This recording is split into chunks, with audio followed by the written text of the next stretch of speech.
सकट चौथ, जिसे हम संकट चतुर्थी या माही चौथ भी कहते हैं, भगवान गणेश जी की पूजा का विशेष दिन होता है।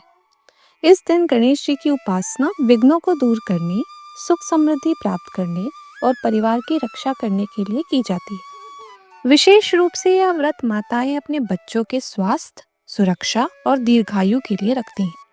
मान्यता है कि इस दिन सच्चे मन से की गई पूजा घर के संकटों को शांत करती है और जीवन में स्थिरता प्रदान करती है। माघ महीने की माही चौथ की कहानी कुछ ऐसी है, जरा ध्यान से सुनिएगा। एक गांव में दो देवरानी जेठानी रहती थी। देवरानी अमीर थी, जेठानी गरीब। जेठानी गणेश जी की बहुत बड़ी भक्त थी। वह रोज दिन अपनी देवरानी के घर आटा पीसने जाती, उसे कपड़े से छानकर कपड़ा अपने घर ले आती, फिर उस कपड़े को पानी में धोकर अपने पति को पिला देती। एक दिन देवरानी के लड़के ने उसे ऐसा करते हुए देख लिया।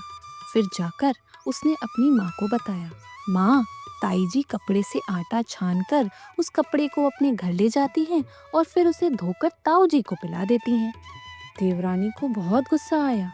अगले दिन उसने जेठानी को कहा, अब से कपड़ा मत ले जाना, हाथ धोकर ही घर जाना।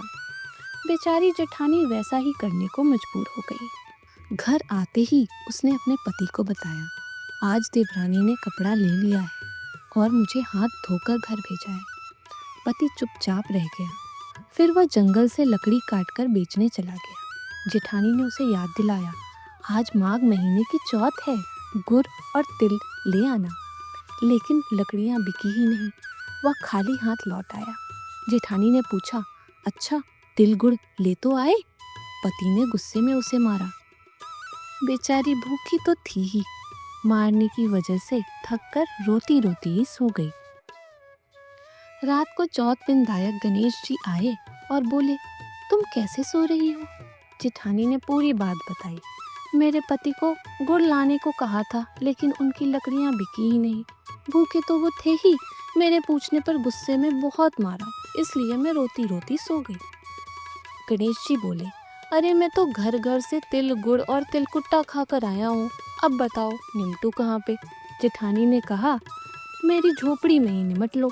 थोड़ी देर बाद गणेश जी फिर से बोले, निमट तो लिया, अब पून कहाँ पूछूं? जेठानी ने झुंझला कर बोला, मेरे सर से ही पूछ लो। गणेश जी ने उसके सर से पूछ लिया और फिर वो चले गए। सुबह जब वो उठी तो उसका घर सोने, चांदी, हीरे सबसे जगमगा रहा था।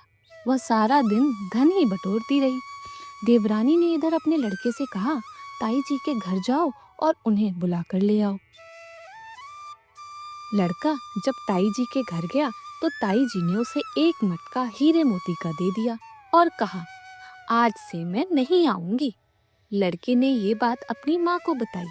देवरानी दौड़ी भागती जेठानी के पास आई और पूछा, इतना सारा धन कहाँ से आया? भोली जेठानी ने सारी कहानी बता डाली। देवरानी ने भी मन बनाया कि अगली चौथ पे मैं भी ऐसा करूंगी। अगली चौथ पे देवरानी ने अपने पति से कहा, मुझे मारो। पति ने कहा, भगवान मैं ऐसा क्यों करूं? लेकिन वो बार बार कहती रही, मुझे मारो, मुझे मारो। पति को गुस्सा आ गया। पति ने गुस्से में उसे खूब मारा। रात को चौथ विनायक जी सपने में आए और बोले, पेट अच्छा नहीं लग रहा, निमटू कहाँ पे? देवरानी बोली, उसकी तो झोपड़ी थी, मेरा महल है, सारे घर में निमट लो। विनायक जी सारे घर में निमट लिए। फिर पूछे, कूंद कहाँ पूछूं? तो देवरानी ने बोला कि मेरे सर पे ही पूछ लो। और फिर वो इंतजार करने लगी कि पूरा घर सोने चांदी से कब भरेगा। सुबह जब उसकी आंख खुली तो पूरा घर और शरीर बदबू से घनघना रहा था। देवरानी समझ गई, विनायक जी ने मेरे साथ कपट किया है। जेठानी को तो धन मिला, मुझे गंदगी।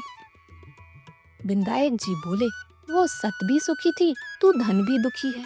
अब मैं ये सब गंद तभी समेटूंगा जब तू आधा धन अपनी जेठानी को दे दोगे। देवरानी ने आधा धन जेठानी को दे दिया और गणेश जी ने अपनी सारी माया समेट ली। तो बताओ इस कहानी की सीख क्या है? सीख यह है, जैसा चौथ विनायक ने देवरानी को दिया वैसा किसी को ना देना, और जैसा चौथ विनायक ने जेठानी को दिया वैसा सबको देना। भक्ति, दया और ईमानदारी का फल हमेशा मिलता है। माघ महीने की माही चौथ यही संदेश देती है।